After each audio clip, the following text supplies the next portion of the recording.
Hello student, this class में आप लोग का स्वागत है। आज की क्लास में हम लोग समझेंगे क्लास 12 का एग्जाम क्वेश्चन 3D 3D में ज्यामिति VVI क्वेश्चन 2 मार्क्स का और 5 मार्क्स का। 1 से क्वेश्चन नंबर 15 तक अगर हम लोग देख लिए तो आपका क्या ना, ये आपका 9 मार्क्स हम लोग कंप्लीट कर लेंगे।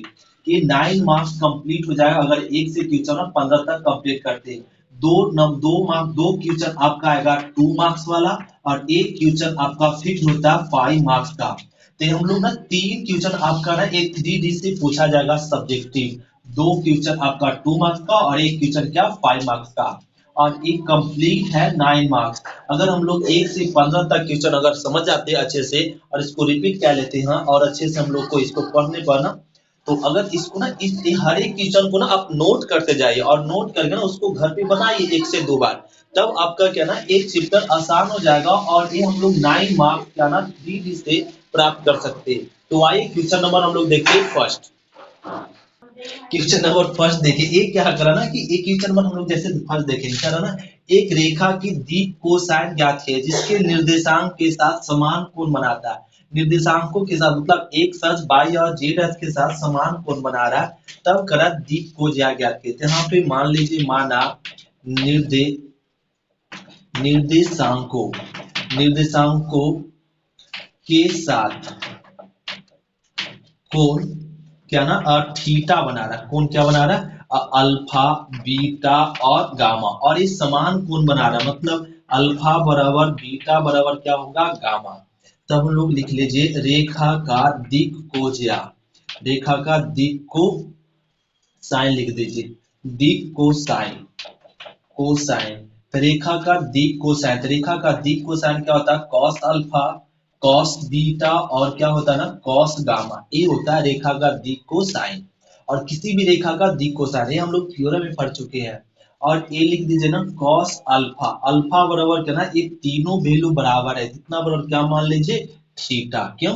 क्योंकि ये तीनों एंगल क्या ना बराबर है और करें तीनों कोण क्या ना बराबर है निर्देशांकों के साथ। एक एक्स के साथ अल्फा कोण बना रहा है, वाई के साथ बीटा और जेड के साथ गामा, तीनों बराबर है। एक थीटा मान लिए, अल्फा बराबर थीटा, कॉस बीटा बराबर थीटा और कॉस गामा बराबर क्या हो जाएगा थीटा। यही हमें फाइंड करना है। तो हम लोग ना एक थ्योरम में पढ़ चुके हैं, cos square alpha plus cos square beta plus cos square gamma क्या होता है 1 होता है। एक कॉस स्क्वायर थीटा का वैल्यू रख दो, अल्फा का वैल्यू क्या थीटा और इसका वैल्यू भी थीटा और इसका वैल्यू भी क्या रख दीजिए थीटा बराबर 1, जोड़ दो तो क्या हो जाएगा 3 cos स्क्वायर थीटा बराबर में 1। और ये हो गया, यहाँ लिख लेते हैं। तो ये ना 3 को डिवाइड कर दीजिए तो क्या हो जाएगा cos स्क्वायर थीटा बराबर 1/3। तो cos थीटा स्क्वायर को उधर ले जाओ तो क्या आ जाएगा 1/√3 प्लस माइनस में cos थीटा निकल गया। यहाँ पे रख दीजिए cos थीटा क्या value 1/√3 plus minus 1/√3 plus minus 1/√3 plus minus, यही क्या कहला गया दिक्कोज्या। तो अगर निर्देशांक अक्षों के साथ समान कोण बनाता है तो इस तरीके से हम लोग क्या निकालते हैं दिक्कोज्या। इसको नोट डाउन करते हैं। तो क्वेश्चन नंबर हम लोग समझेंगे सेकेंड। सेकेंड में क्या करना कि एक बिंदु से जाने वाली तथा सदिश इतना के समांतर रेखा का सदिश तथा कार्तीय समीकरण ज्ञात करें। जैसे यहाँ पे एक रेखा है और ये रेखा एल का कहा जा रहा है समीकरण ज्ञात कीजिए। क्या सदिश समीकरण और कार्तीय समीकरण कब? जब ये बिंदु से पास कर रहा 5 2 और -4 बिंदु से पास कर रहा और इस रेखा के समांतर एक सदिश है, एक क्या ना और एक 3i प्लस में 2j -8k। यह रेखा के समांतर सदिश, इसको मान लीजिए वेक्टर बी और इसको मान ले वेक्टर ए। 5i और प्लस में 2j और माइनस में 4। ये थ्योरम में आप लोग को समझाए थे एक्सरसाइज में कि ये ना आपका एक बिंदु को मान लेते वेक्टर ए और समांतर सदिश को मान लेते वेक्टर बी, तब इसका रेखा का समीकरण लिख दीजिए। रेखा का सदिश समीकरण, रेखा का सदिश समीकरण क्या होता है ना vector R plus vector are बराबर वेक्टर ए प्लस लैम्डा वेक्टर बी, ये फॉर्मूला होता है।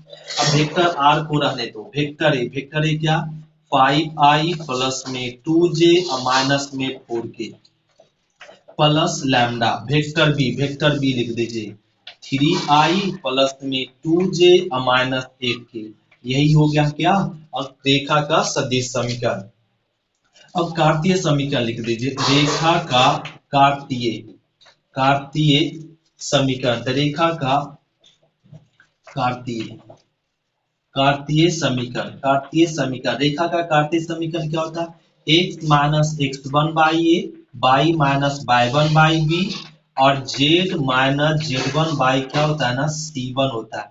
एक फॉर्मूला होता है। तो यहाँ पे ध्यान दें ये ना रेखा का ना डायरेक्शन रेशियो समांतर रेखा का डायरेक्शन 3 2 और माइनस 8 है।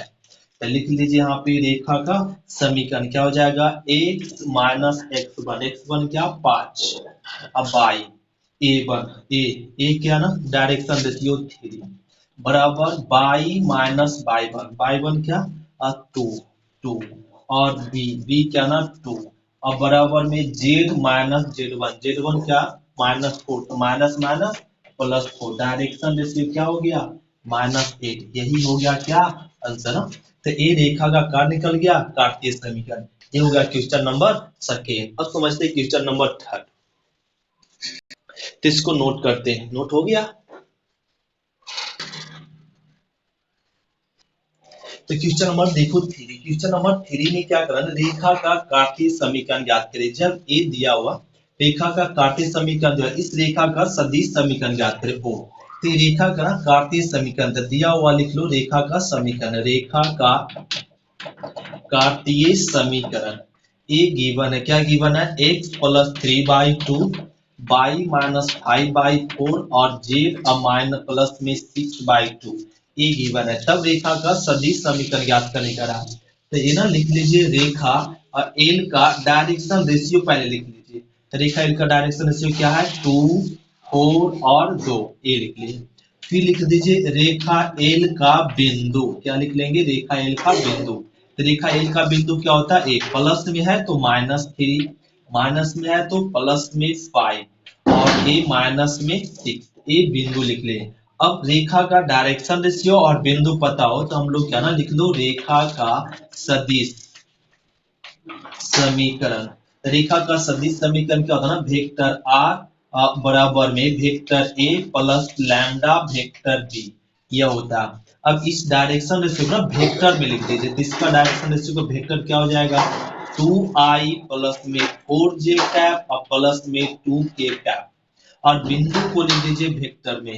तो -3i प्लस 5j और माइनस में 6k। अभी लिख दीजिए वेक्टर आर बराबर वेक्टर ए क्या गिवन है माइनस में 3i 5j और माइनस में 6k प्लस लैम्डा।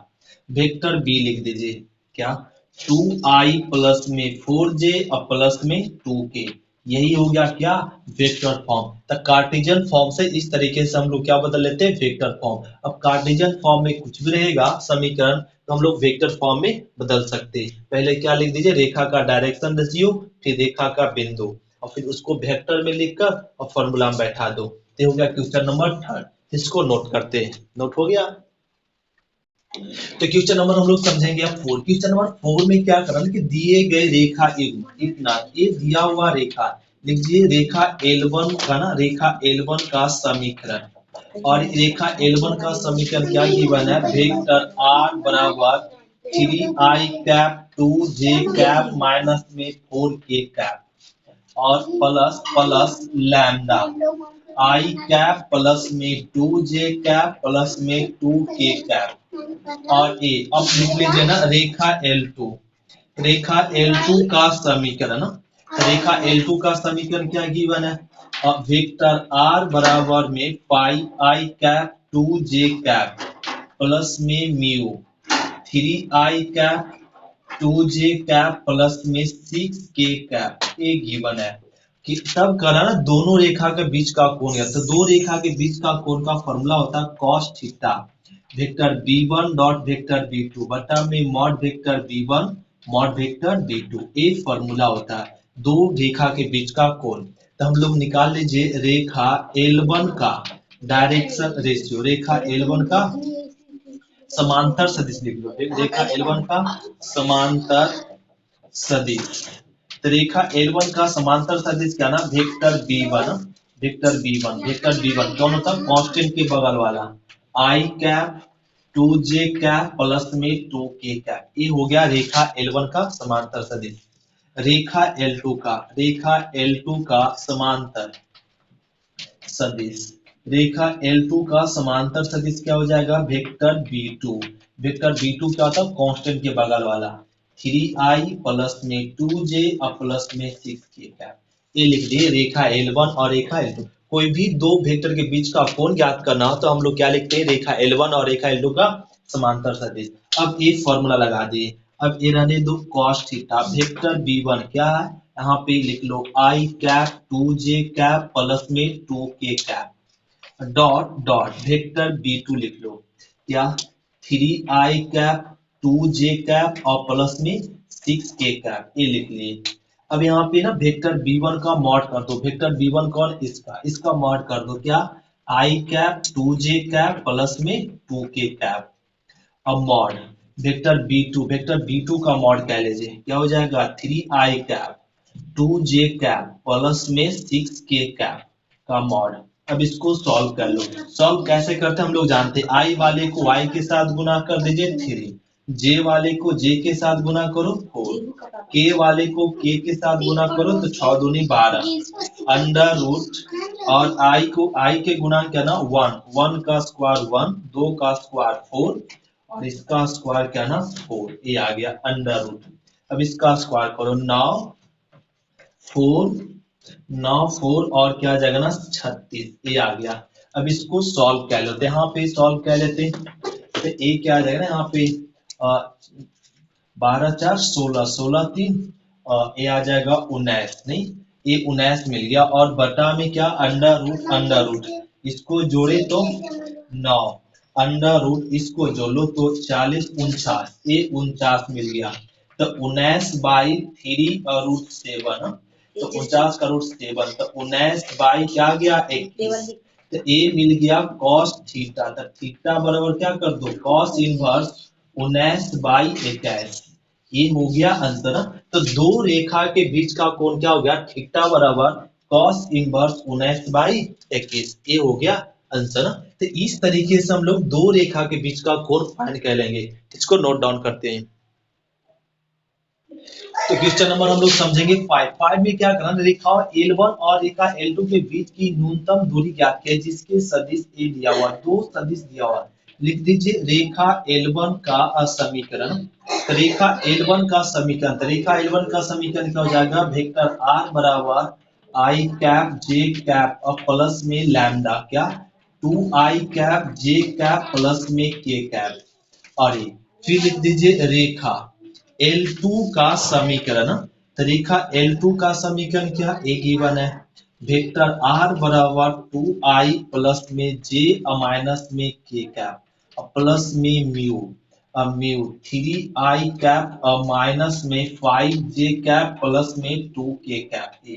अब करना ये दोनों रेखा के बीच का कोण, तो पहले निकाले दोनों रेखा के बीच का कोण निकालने के लिए निकाल, एक क्वेश्चन आपका नंबर 5 मार्क्स का क्वेश्चन है, और एक कहेगा ना रेखा L1 का ना बिंदु पहले पता कीजिए, रेखा L1 का बिंदु। तो रेखा L1 का बिंदु क्या हो जाएगा, वेक्टर ए, वेक्टर ए बिंदु ए होता है, क्या बिंदु है i प्लस में j, और k नहीं है, k नहीं है मतलब वो क्या होगा 0 होगा k। और समांतर सदिश लिख दीजिए, तो वेक्टर बी का ना समांतर सदिश वेक्टर बी, समांतर सदिश क्या होता है 2i माइनस j और प्लस में k, ए वेक्टर बी का समांतर। तो इसको a1 और इसको b1 समझ लो। फिर उसी प्रकार रेखा L2 का ना बिंदु, रेखा L2 का बिंदु, रेखा L2 का बिंदु को वेक्टर A2 समझे, ये बिंदु होता है 2i प्लस में j और माइनस में k कैप।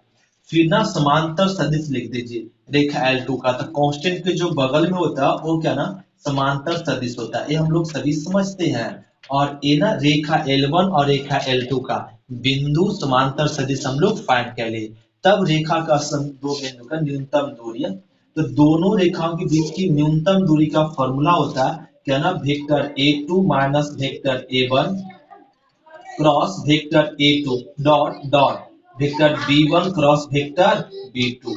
और बटा में mod vector b1 cross vector b2 का मॉड। ये फॉर्मूला होता है क्या ना, दो बेरेखा के बीच का कोण। तो दो रेखाओं के बीच का कोण का एक फॉर्मूला होता है vector a2 minus vector a1 dot vector b1 cross vector b2 बटा में mod vector b1 cross vector b2। ये फॉर्मूला होता है। तो ये फाइंड करने के लिए हमें क्या फाइंड करना पड़ेगा, vector a2 minus vector a1। तब वेक्टर a2 क्या गिवन है, यहाँ पे वेक्टर a2 ये है, तो लिख दीजिए 2i प्लस में j और माइनस k, और माइनस में वेक्टर a1 लिख लो i और प्लस में j और प्लस में 0k। अब घटा लीजिए i वाले को i के साथ i, j वाले को j के साथ 0j और k वाले को k के साथ। तो a मिल गया vector a2 minus vector a1। अब फाइंड कर लो ना vector b1 cross vector b2। तो दो वेक्टर का हम लोग दो वेक्टर क्रॉस कैसे करते हैं, i j और k लेते हैं। तो वेक्टर b1 क्या ना यहाँ पे है 2 माइनस 1 और 1। वेक्टर b2 यहाँ पे है 3 माइनस 5 और 2। ये लिख दिए b1 और b2। अब इसको ना हल कर लीजिए। हल कैसे करेंगे, i टूट जाएगा तो ये ना यहाँ पे माइनस में 2 और प्लस में 5 और माइनस में जे कैप इसको हल कर लो तो 4 और माइनस में 3 और प्लस में के कैप। इसको हल करो 5 दूना 10 और माइनस में 3 और माइनस माइनस प्लस 3 ये आ गया। अब इसको हल करें तो 3i कैप, अब माइनस माइनस में 1 जे कैप हो जाएगा घटाएंगे तो, और ए आ जाएगा माइनस में 7 के कैप। तो ए मिल गया vector b1 cross vector b2। तो लिख दीजिए vector b1 cross vector b2। क्या फाइंड हो गया vector b1 cross vector b2, तो 3i माइनस में j माइनस में 7 के कैप ये फाइंड हो गया। अब हमें इसका मॉड भी चाहिए, तो इसका मॉड कह लो vector b1 cross vector b2 का क्या कह लीजिए, मॉड कह लेते हैं। ये मॉड कह लेते हैं। इसका मॉड क्या हो जाएगा जरा बताओ, 3 का स्क्वायर 9 माइनस 1 का स्क्वायर 1 7 का स्क्वायर 49। अब इसको जोड़ लो तो ये जोड़ेंगे 50 और 69। ये आ गया इसका क्या, मापांक। तो ये हम लोग ना फाइंड कर लिए vector a2 minus vector a1 और vector b1 cross vector b2। और अब ये फॉर्मूला में पुट कर दो। तो इस फॉर्मूला में पुट करने के लिए ना इसको रफ करना पड़ेगा। तो इसको नोट करते हैं। नोट हो गया तो जल्दी से इसको नोट करते हैं क्वेश्चन नंबर 5 को। तो ये नोट हो गया। अब देखो इसको रफ करते हैं, रफ कर लेते हैं यहाँ से। अब ये ना न्यूनतम दूरी तो शॉर्टेज डिस्टेंस बराबर क्या हो जाएगा, formula vector a2 minus vector a1 क्या फाइंड हुआ, i कैप प्लस में 0j कैप और माइनस में k कैप और dot vector b1 cross b2 क्या फाइंड हुआ यहाँ पे 3i कैप और माइनस में j कैप और माइनस में 7k कैप और ये हो गया।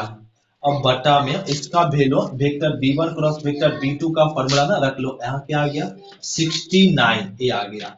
अब इसको सॉल्व करो, i को i के साथ तो ये आ जाएगा 3, j को j के साथ 0, k को k के साथ करेंगे तो 7 और ये आ जाएगा √69। और अब सॉल्व करो तो मिल जाएगा 10 √69। यही हो गया क्या आंसर। तो ये आ गया ना आंसर। इस तरीके से हम लोग दो रेखाओं के बीच का न्यूनतम दूरी फाइंड करते हैं। तो हम लोग दो रेखाओं का बीच की इस तरह का हम लोग बना ले तो क्या ना 5 मार्क्स हम लोग को मिल जाएगा। इसको नोट करते हैं।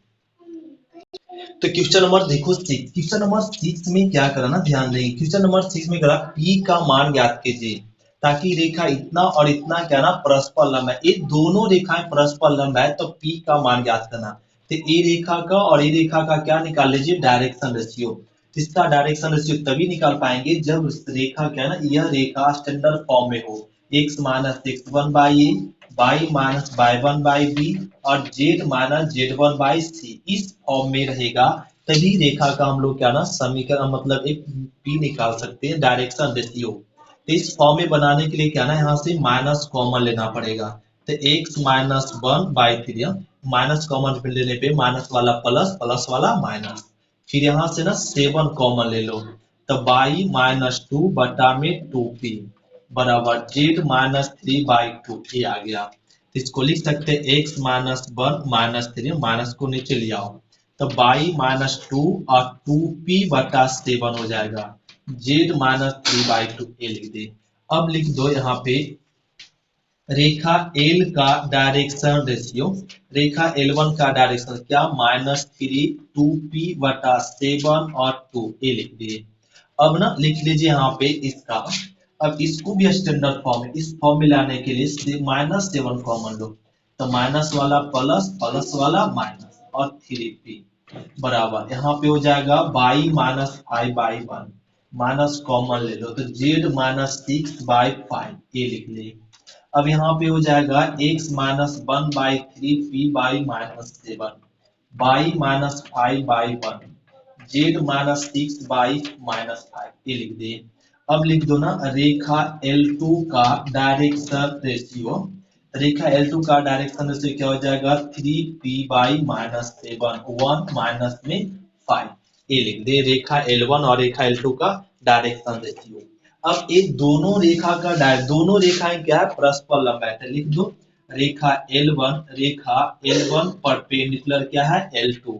तब दोनों रेखाएं परपेंडिकुलर है तो A1 A2 B1 B2 plus C1 C2 क्या होगा 0 होता है। दोनों रेखा का डायरेक्शन रेशियो का डॉट क्या होता है 0 होता है। अब B1 A1 क्या गिवन है -3, A2 क्या गिवन है -3p/-7 -7 और ये हो गया प्लस में B1 क्या ना 2p/7 into B2 1 C1 2 C2 -5 बराबर में 0।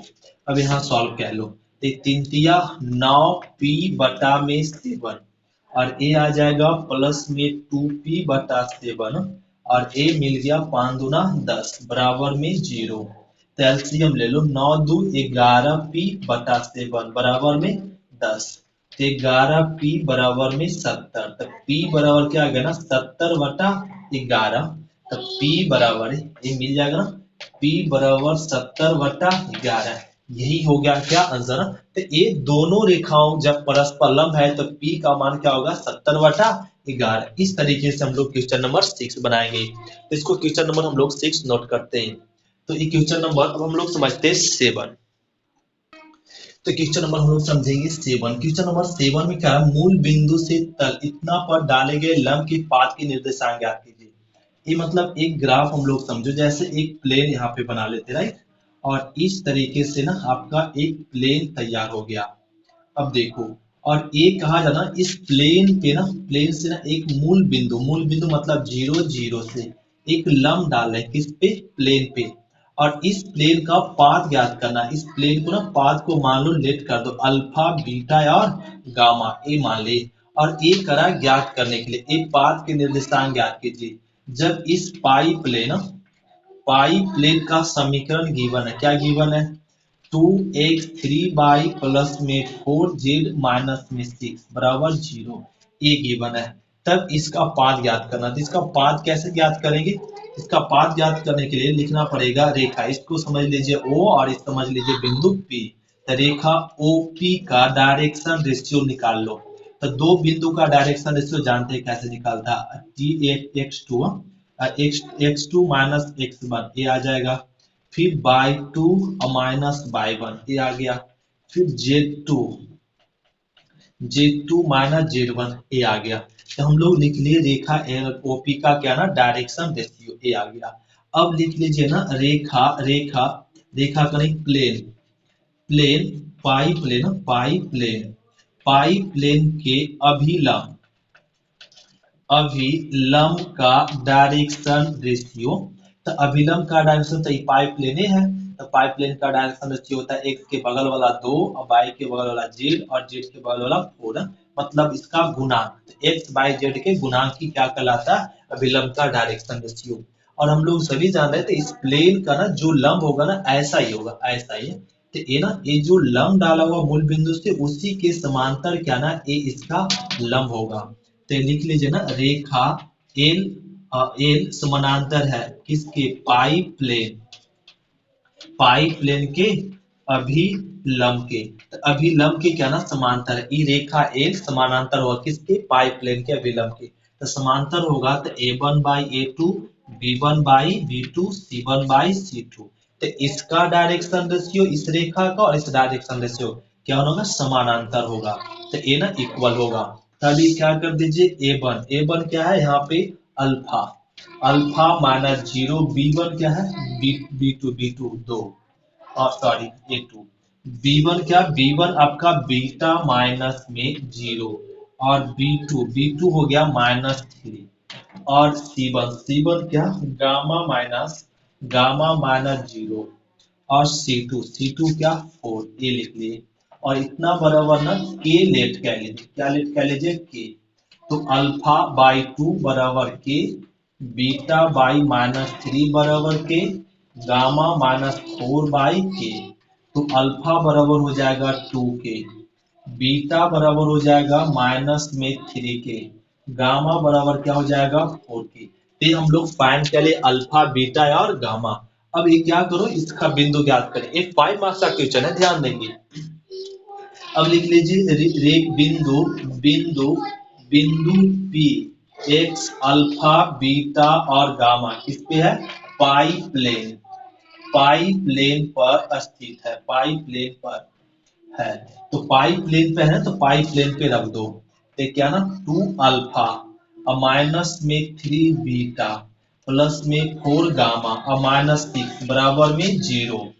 तो 2 अल्फा का वैल्यू रख दो क्या 2 के, बीटा का वैल्यू रख दो माइनस में 3 के और प्लस 4, गामा का वैल्यू रख दो क्या 4 के और -6 बराबर में 0।